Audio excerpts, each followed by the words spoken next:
what's up mga kalapatids? Papakita ko sa inyo ang bago kong loaf. Andito na pala tayo guys. Ito yung mga kalapati natin pagpapita ko. So, ayan guys. Yung tatlo at isa dito. Ayan guys.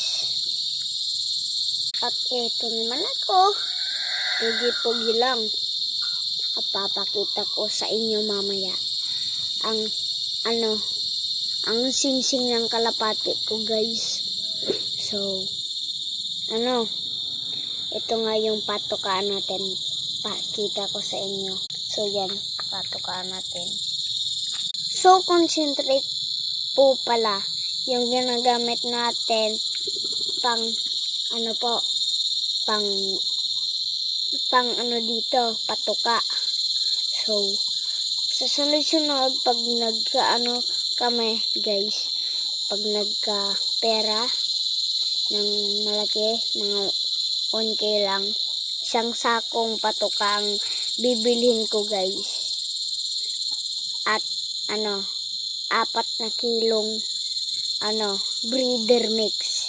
At isang sakong, concentrate, guys, para dito sa pinakita ko sa inyo, dito sa loop na 4 na kalapati guys.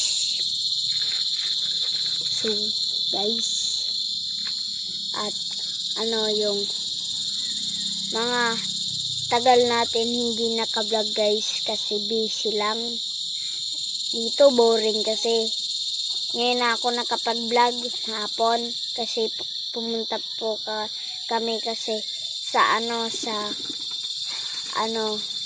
sa ibang bayan guys. Pumunta kami dun sa dito pala kami tira sa Bicol guys ha. Huwag niyo sabihan ng taga Manila ako. Bicol ako guys. Bicol ako. Bye bye.